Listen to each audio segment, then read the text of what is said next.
En ce 22e jour du Gradus de l'Avent, je voudrais vous parler des Beatles. Et oui, pourquoi ? Eh bien parce que en fait quelque chose s'est passé, quelque chose d'incroyable s'est passé mondialement avec la venue de ces gens sur Terre. Ils étaient à la fois dans leurs chansons porteurs de messages de paix, d'union entre les gens, d'amour et de vie heureuse aussi, complètement dégagée de toute contrainte. Donc il faut se remettre dans le contexte, hein. On était dans une période qui succédait de peu en fait à la Deuxième Guerre mondiale, et le fait, on va dire, de vivre libre, sans avoir à la fois ni de regard social, ni de compte à rendre à des autorités ou à des pouvoirs, on va dire, tutélaires, était une chose fondamentale. Donc en fait, ils ont tracé à leur manière un cheminement de liberté, un cheminement de joie qui est assez rare. Alors c'est un petit peu aussi comme si l'idéal, au lieu de surgir, on va dire, des cieux, vous voyez, surgir du haut, était arrivé en fait du bas, était arrivé de jeunes gens qui étaient des jeunes gens de milieux plutôt pauvres, de milieux, on va dire, très, très différents, très simples, et que eux, en fait, ils étaient porteurs de quelque chose qui a transcendé à un moment, en fait, est devenu vraiment le porteur d'une génération mondiale. Donc, c'est vraiment très important puisque c'est la première fois que depuis, on va dire, une guerre, depuis la guerre 40, la guerre 14 avant, a été un phénomène mondial. Au début, en fait, depuis le XXe siècle, on a assisté à des événements qui ont été des événements mondiaux. C'est-à-dire qu'il y a eu tout à coup, j'allais dire, des mouvements syndicaux à la fin du XIXe siècle qui étaient mondiaux. Après, il y a eu des guerres. Et pour la première fois avec les Beatles, il y a eu, on va dire, un événement positif qui était mondial, c'est-à-dire l'envie d'une culture différente. Alors, qu'est-ce qui s'est cristallisé à travers eux ? L'envie de vivre autrement, comme si un autre monde était possible. C'est un petit peu comme si ils étaient porteurs, on va dire, d'un idéal dans lequel tout le monde avait envie de vivre. Et c'est pour ça que leur musique est devenue complètement iconique, c'est-à-dire que c'est devenu quelque chose, si vous voulez, qui rassemblait complètement les gens. Alors ce qui est très intéressant, c'est que en astrologie, la planète de la musique, c'est la planète Neptune.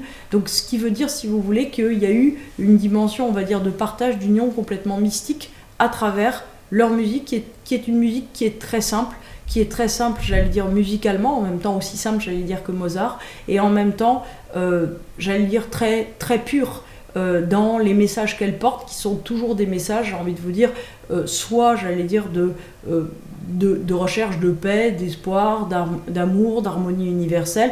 On est vraiment, on va dire, dans des basiques de l'humanité. Et pourtant, est-ce qu'il y a autre chose sur Terre ? Alors, une chose m'a beaucoup fait rire, c'est que en faisant quelques recherches, je me suis aperçu qu'en fait les Beatles étaient rentrés dans les livres d'histoire, c'est-à-dire qu'effectivement dans les manuels d'histoire de géographie, alors nous en France, mais aussi en Angleterre, aux États-Unis, un peu partout dans le monde, on parle des Beatles dans les manuels d'histoire, et en fait Paul McCartney est demi-tombé à la renverse en apprenant ça, en se disant quoi, moi je suis dans les manuels éducatifs des enfants, et c'est vraiment un truc incroyable.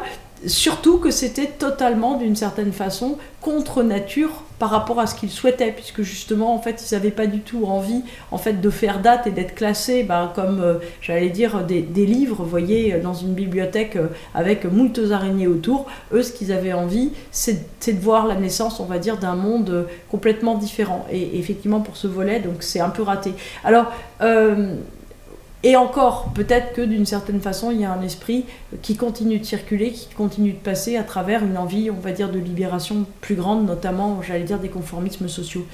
Alors, voilà, en fait, si vous voulez, ce qui est important, j'allais dire, en cette période de Noël, c'est d'arriver au fond à comprendre qu'est-ce que c'est qu'un esprit du temps, qu'est-ce que c'est que quelque chose, on va dire, qui circule, qui est en train, en fait, de nous pointer vers l'avenir, quelque chose qui est en train, en termes d'idéal, de nous emmener vers quelque chose de plus grand que nous. Qu'est-ce qui représenterait, en fait, notre monde, notre société idéale ?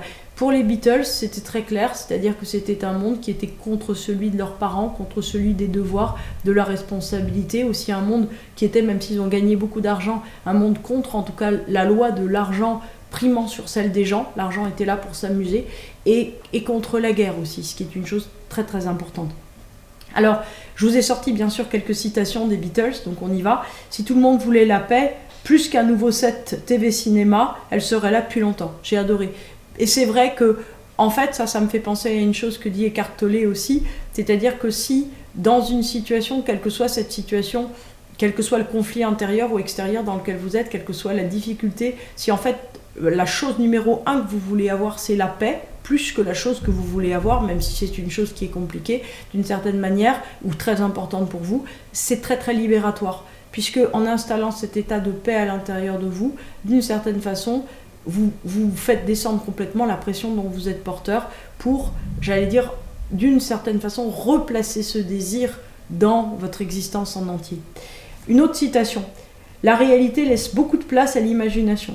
Et j'aime beaucoup cette phrase, puisqu'elle dit d'une certaine façon que, au fond, la réalité n'existe pas. Moi, c'est une des choses qui est très importante pour moi, j'allais dire à arriver à comprendre, c'est-à-dire que, au fond, dans une vie, dans chaque journée de votre vie, tout est choix, tout doit le devenir. Si tout n'est pas choix, posez-vous des questions. C'est-à-dire qu'effectivement, on ne sort pas forcément d'une situation où tout n'est pas choix, mais en même temps, d'option en option, c'est-à-dire qu'on ne peut pas non plus tout changer d'un coup, mais on peut chaque fois se rapprocher vers un choix qui nous correspond davantage. Attention, se rapprocher d'un choix qui nous correspond davantage, c'est souvent quelque chose qui est au bout d'un certain nombre d'efforts, qui est au bout d'un certain nombre, on va dire, d'arbitrage, de sacrifices même, puisque on choisit, j'allais dire, à chaque fois le meilleur, et ce meilleur, il a un coût. En même temps, votre réalité, elle est faite de ce que vous allez imaginer. Qu'est-ce que vous voulez imaginer? Qu'est-ce que vous voulez le plus? Et très clairement, en fait, on réalise ce qu'on veut le plus. Donc, c'est pour ça que j'aime beaucoup cette phrase des Beatles. Une autre. La musique est comme une thérapie. Tu dis à ta guitare ce que tu ne peux dire aux gens et elle te répondra avec ce que les gens ne peuvent te dire. Alors, oui, il y a une mission de l'art. L'art est là, en fait, pour nous rééquilibrer. L'art est là, au fond, pour arriver, bien sûr, comme il le dit exactement, en fait, à dire ce qu'on ne peut pas dire autrement, mais l'art est aussi là, en fait, pour nous révéler, comme le dit aussi le capitaine Paul Watson, qu'au fond, tout le monde est extraordinairement créatif et extraordinairement artiste, et que cette libération, c'est-à-dire que comprendre en fait qu'on est complètement unique dans ce qu'on est capable d'exprimer, mais uniquement, j'allais dire, dans une créativité personnelle, et cette créativité, elle se pose sur tout. Vous voyez, au lieu de suivre bêtement une recette, inventez-la. Au lieu, j'allais dire, d'aller au musée, peignez des tableaux, et ainsi de suite. C'est-à-dire que c'est ou recopier ou copier des tableaux connus, mais en tout cas, puisez ce que vous avez à l'intérieur de vous, au lieu de vous contenter d'une certaine manière d'être dans la duplication et l'imitation. Et en fait, l'art, il est présent tout le temps, il est présent à chaque fois que vous vous dites, au lieu de faire ce qu'on attend de vous, ou ce qui est pensé, faites par la société, je veux dire, faites tout simplement ce qui vient de vous. Et au fur et à mesure, vous aurez, j'allais dire, la surprise de vous rendre compte que ça vous ressemble de plus en plus, que votre vie vous ressemble de plus en plus. Alors, j'aime aussi enfin cette phrase beaucoup des Beatles, je ne vois que deux alternatives aux difficultés, lâcher prise ou avancer. Et effectivement, j'allais dire dans tous les livres, alors eux ils ont été disciples d'un grand gourou indien qui était aussi celui, je crois, de Deepak Chopra, si je dis pas de bêtises. En fait, ce qui est vrai, c'est que de toute façon, dans une situation, si on veut trop quelque chose, on bloque cette situation. Et c'est très important en fait de savoir que la puissance de la vie, elle est plus forte d'une certaine manière que nos désirs, c'est-à-dire que dans la puissance de la vie, il y a toujours des nouveaux désirs. Donc même si vous n'avez pas quelque chose qu'à l'instant T vous voulez, ne vous inquiétez pas, la vie a dans son sac quelque chose de plus fort et de plus important pour vous. Et en fait, il faut simplement avoir confiance. Alors, moi, ma phrase préférée des Beatles, c'est celle-là, il n'y a que deux forces basiques sur Terre, la peur et l'amour. Quand on a peur, on quitte la capacité d'aimer. Et en fait, effectivement, moi, c'est une des choses qui me guide, j'allais dire, m'a toujours guidée. Alors, cette phrase des Beatles, vous la retrouvez partout. Vous la retrouvez, je pense qu'on doit la retrouver dans la Bible, je n'ai pas trop cherché, mais j'imagine que ça doit être le cas. En tout cas, on la trouve chez plein de maîtres spirituels aussi. Et en fait, le point, c'est qu'il y a deux forces sur Terre. Il y a la peur, l'amour. Chaque fois, en fait, que vous faites quelque chose, est-ce que vous agissez par peur? Est-ce que vous agissez par amour? C'est-à-dire qu'en gros, est-ce que vous agissez pour respecter des limites, parce que vous vous sentez bloqué, parce que vous vous sentez contraint, ou parce que vous avez envie d'exprimer quelque chose d'une manière beaucoup plus positive? Au fond, si vous choisissez cette deuxième direction, toutes les voies s'ouvriront à vous sans grande difficulté. Alors, pour moi, et j'allais dire comme pour tout le monde quasiment, ou en tout cas pour beaucoup de monde, les Beatles ont tout changé dans ma vie. Bien sûr, voilà, j'allais dire comme tout le monde, quand j'avais 15 ans, 16 ans, 17 ans, 18 ans, 20 ans, je passais mon temps en fait à me biberonner avec cette musique, parce qu'en fait c'était une musique qui m'installait dans un espace-temps qui était complètement différent. Et ce que j'ai vraiment beaucoup retenu, c'est une envie de vivre sans peur, c'est-à-dire une envie de vivre, j'allais dire, pleinement chaque moment et selon ce qui nous ressemble.